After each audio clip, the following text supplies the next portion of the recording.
Hey folks, how's it going? Tooth here. It's Wednesday. I hope y'all's having a good day. Oh, try to slide away from me. So we're going about as far as we're going to go with the Poverty Pony right now on the upgrades and the builds. So cover down what we've done so far. Chemo device, pin and welded on a 14.7 FN cold hammer forged chrome lined barrel.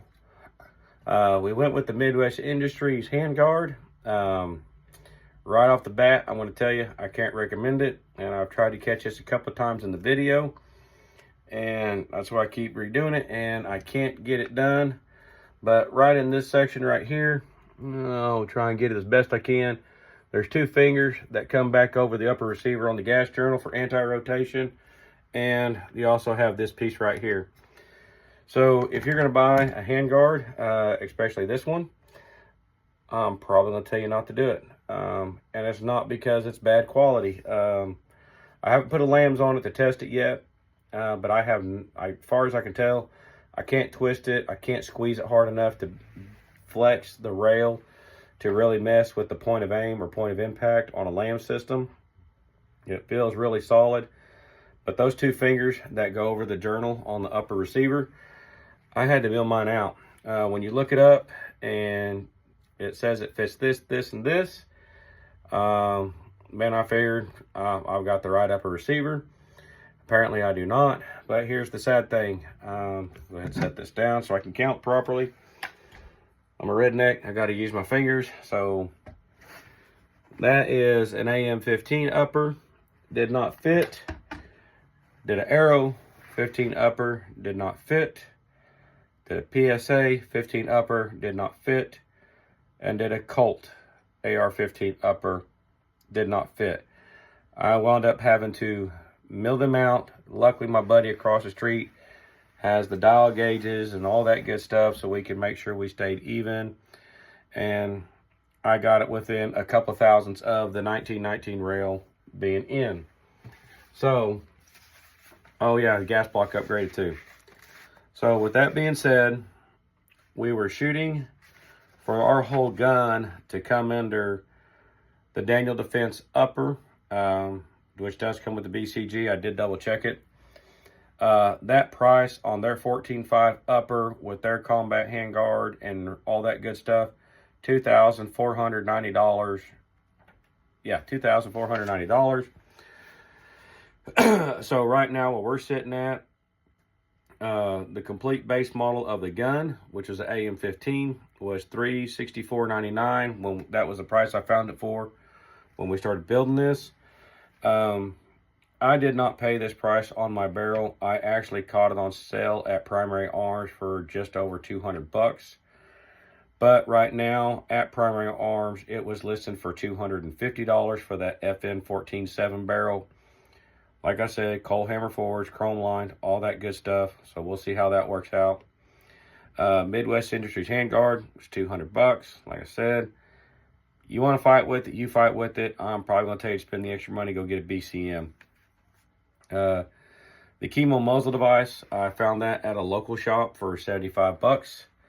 And then the fax and gas adjustable gas block, I found it for $68. Which brings our total build price to $957.99. With that being said, having shot the 14.5 Daniel Defense upper, it is overgassed. It's built that way for a reason. Would not recommend putting a suppressor on it because it does not have an adjustable gas block, unless you've done a lot of work tuning your lower receiver. We'll get into that. That is going to be some more modifications that's made to the Poverty Pony in time. This weekend, planning on going to the range and getting some range time on the gun, getting it zeroed and checking it out. I am still going to do another video. I'll take the LPVO off the Poverty Pony. I'll explain that in a minute. And we'll do another ready up drill compared between the SIG LPVO and the 5-time prism scope.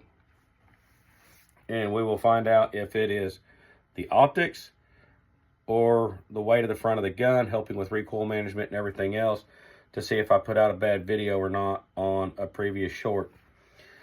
So that is the plan as of this weekend. We will get that done, get everything zeroed. But like I said, shot the Daniel defense gun before. Yes, they do have a lot of nice features to those guns. I just have a hard time justifying $2,000+ when you're putting 2-inch groups up at 100 yards. So we'll give this barrel a shot. We'll see what it does. And we'll give this wore out BCG a shot and see what it does. I've got plenty of BCGs to swap out if that one does decide to fail. With that being said, one of the other things we're probably going to have going on, we have another gun on the way. We got a heck of a deal on an FM-15 Foxtrot Mike. I'm pretty sure some of you guys have seen them. I have one of their AR-9s. I've been really happy with it. Someone brought up a point with me on one of their AR-9s that doesn't like hollow points. So we'll be purchasing hollow points to run through the FM9 and give that a shot. Honestly, I bought the gun as a range toy because it had the sub gun cool factor going on with it. So we'll check that out. We'll put a little short up on that one as well. We do have Smith & Wesson 460. That's going to get loaned to us. We have a Berga 300 Win Mag that is going to come down here. Bagheera, I think is what it's called. 300 Win Mag. We're going to give that some accuracy testing and see how it goes. That company does have a 1 MOA or 1-inch group claim warranty on their website. So we'll see what happens on that one. We'll probably have to break out a lot of stuff to really get that gun steady just so we can hold out. One of the other things we got going on is we are starting to get an accumulation of LPVOs around here. So I am going to start here in the near future with what LPVOs I have laying around. I've bought all these. No one's given me anything. And I'm going to give you my 100% honest opinion. Pros, cons, what I like, what I don't like. And all of that good stuff. Because we have an SLX 1-8. We have the MSR Sig Tango 1-6. We do have a Strike Eagle 1-6, which I really like the reticle in that one. We need to get that gun done up better than what it is. And then now we have a Vortex PST Gen 2, which right now I am really liking. Haven't had, like I said, haven't had it at the range yet, but I'm really liking it. Give you a real quick, I want to give a shout out to a company, Security Consultants Incorporated, SCI, in Bixby, Oklahoma. Over the weekend, I purchased a thermal, and it did not work the way I wanted it to work. I bought a Rattler 2, contacted AGM, told them what was going on over the phone. The individual I was talking to on the phone, I don't know, he just didn't come across as like very knowledgeable on the whole thing. So came back to the house, took a picture of my issue and sent it to AGM. I got a response back. Yes, there is an amount that would let me do what I wanted to do, but it's a 4-month back order. It's like, cool. I don't know if I want to wait that long. Within 15 minutes of getting that email, I got another email from AGM saying I'd be like number 400 or 4,000 on the wait list. That really didn't sound good. I know there's a lot of production issues going on right now. Excuse me, and all that good stuff. So everything's slow to get made, especially on popular items. With that being said, I contacted SCI on Tuesday, told them what my issue was, told them what was going on, told them I contacted AGM and all that other stuff. And the nice lady I talked to on the phone 100% said, bring it back. I was like, okay. So I did. And I was expecting to get hit with, oh, you've mounted it, you've done this, you've done that. They were going to knock some of the price off of it. 100% not the deal. Was going to do a 100% refund. No questions asked, no nothing. They went in the box. They looked at it. Yep, everything was sold with was there. And all of that good stuff. And that's what they were going to do. As I was walking around in there, I found where I screwed up today. I found a suppressor I have been looking for at a while. It's not an expensive one, but it's the AB Warthog. I bought it. I'm just waiting on my paperwork to come in on that one. Oh yes, ATF that 14.7 is been welded. Leave my damn dogs alone. There's going to be a bad issue.